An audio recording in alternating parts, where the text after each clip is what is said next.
Okay, these are 7 don'ts, things you should not do when you're out there looking for grants. Okay, number 1, or actually this is a 7. This is the least important thing to do, is don't trust the internet. That's right. When you're going to go on the internet and look for grants, man, you're going to get literally millions, hundreds of millions of websites, you know? And you don't know a good website from a bad website, or somebody in their garage making this stuff up, you know, or if it's a real legitimate place that hands out money. So what to do if you're going to use the web at all, you know, make sure you look at sites that just have .gov or .org. These are nonprofit organizations or government organizations. All the other things, .com, .net, .whatever, you know, are people there that are going to sell you something. You know, so you're looking for free money. That means you don't have a whole lot of money, and these people are going to sell you something that may or may not be good, and you don't know. So don't trust what you see on the internet. Okay, next thing. Number 6. You don't need a grant writer. So many people say, oh, I'm going to write a grant, you know, I want to get a grant money. Young people, well, you need a grant money. You realize those grants are just, you know, 80,000 pages and things like that. Man, I mean, hire a grant writer before you know where you're going to apply for money, before you have the application. It's like buying a prom dress before you even get an invite to the prom. Listen, most of the grants that give out money, particularly to individuals, are only 2-3 pages, fill out the blanks. So they're not even that complicated. So don't worry about writing a grant until you're pretty sure, hey, this is somewhere I want to apply to and I have the application, and then you make that decision. Okay. The number 5. Don't believe what the experts tell you. You know, you got a buddy just wrote a grant and they said, oh boy, it was so hard. And everybody's got an anecdote. Remember, there's 17,000 grants. There's, you know, hundreds of millions of people that applied for these every year. So when you hear one story, that's just an anomaly. You could hear the exact opposite from somebody else. It's hard, it's difficult, it's a lot of money, it's a little money, it goes to minorities, it doesn't go to minorities. All this kind of stuff. Forget it all. Everybody doesn't know everything. They can't possibly. It's a huge world. I know this. I've been studying 35 years. I still know I don't know it all. So I'll be surprised every day about my preconceived notions of what grants really are. So don't believe what the experts tell you, even if it's your best friend. They don't know everything.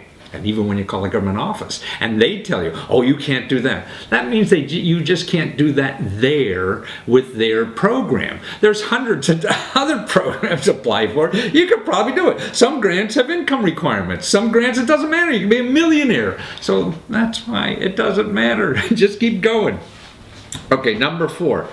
Don't apply to just one office. People say, well, you know, I'm just going to fill this application away. No, you can apply to 100, a dozen, or whatever it is. You know, and once you fill out one application, they're almost all the same. So you just keep copying it. It's sort of like college applications. The first one's just hard, and the rest you just copy it. So, I mean, what's the worst that could happen?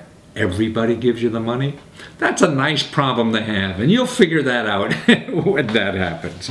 Okay, number 3. Don't leave empty-handed. When you find an office, you know, you're communicating with them, you're emailing on the phone or whatever, and it turns out, hey, maybe this isn't just the right office for you, or you didn't have what they thought it was, you know, don't leave empty-handed. Ask them, hey, where else do you suggest? Because they're in that business, they're giving out money, you know, for business or people with health problems or whatever it is.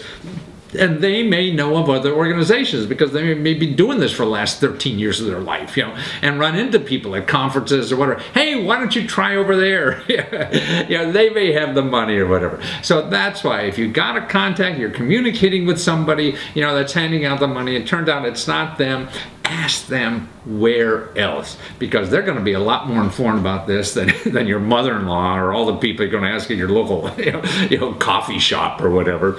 So make sure you get that information. Okay, number 2, don't believe the government's broke. Oh, we have no more money. Well, I mean, that could mean a million things. They don't have as much money as last year, or they gave all their money out this year already, and in 2 more months they're going to have another cycle, and they're going to give out more money. So Ask them will it be open again if they don't have money now. So and when people overall broke, I mean, we talked about this earlier about, the government's giving out more money than ever before. People, when they're trying to cut down, some programs are cut, others are growing, and others are new.